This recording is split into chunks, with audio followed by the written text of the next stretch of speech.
Hello, everybody. It's me, Dark1 here, bringing you back some more American content. And today, the workshop has been raided by 3 Penzi engines. I could not make this up if I tried. There are 3 of them now.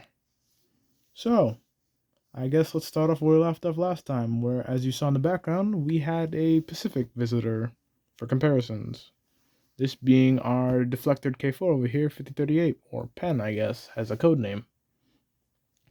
Now, out of all 3 of these, he was arguably the first one, and what started the sort of renaissance period that has been happening with some of my American stuff. Because as you've seen, the amount of detail that I have in my more, prominent Railway Series stuff is very high quality. Whereas if you look at the back over there, from where I started, I used to cut a lot of corners, which is why they're all getting rebuilt back and better, of which Penn is one of these rebuilds.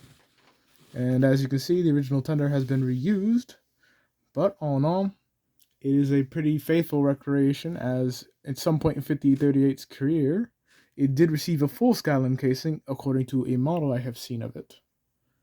And outside of that, it is one of the 3 known smoke-deflected K4s on the Pennsylvania, the others being, I believe, 3878 and 3876.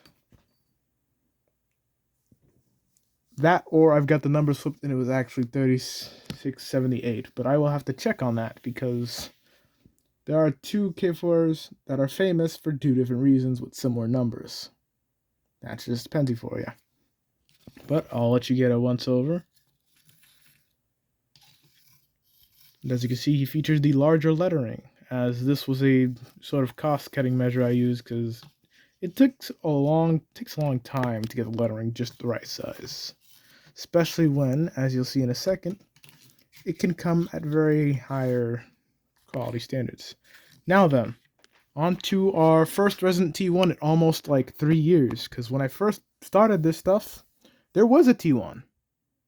And Johnson is now back.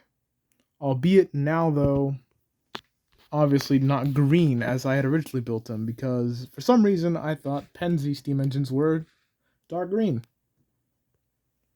I'm stupid, I know. Don't have to tell me twice. But here you can see from tender to cab, I tried my best to get a good, authentic recreation of the late era T1s, as you can already tell by the current 50-50 shenanigans, or 55-50 shenanigans going on. They are building the early production versions, whereas this is what they would have looked like near the end of their careers. And honestly, I think this looks way better, and I would have been a lot happier with the 5550 project if it was the late T1s. Because look at this man's. And I'll let you get a good once over on both sides too.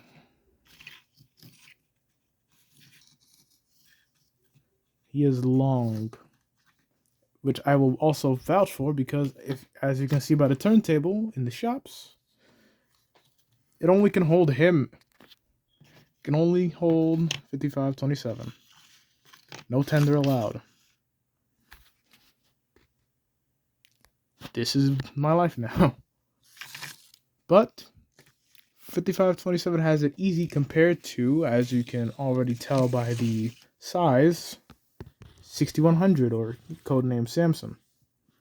As you can already tell, the streamlined prow is not being built on this one. I'm going to stick with the faces, because even though I've kind of shifted a bit out of that in terms of mentality's sake, I'm going to keep it. Because the faces on the front does make it easier when compared to actually having a highly detailed model, the streamlined prows or helmets, or all the little details on the smoke box.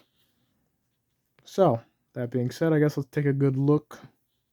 The S1 is honestly one of the most debated over engines of the Penzi I could ever find, but honestly, I'm gonna have to take the side and say that it was not an entire failure, because I mean, unlike a lot of engines, this thing was able to pay its own bills in like a month. Imagine being able to pay off any debt you've had for like your life in just a month, and you're not even that old. Imagine that. And it is also worth note that there are it is very hard to find above view photos of this thing.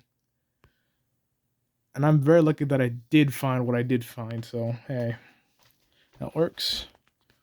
Give a quick once over of tender livery. I was originally going to go for the late version of the S1 as well, because a lot of the late versions of Streamliners look very good, as Dre kind of showed. But honestly, I already started with the lining, so I might as well have continued straight through.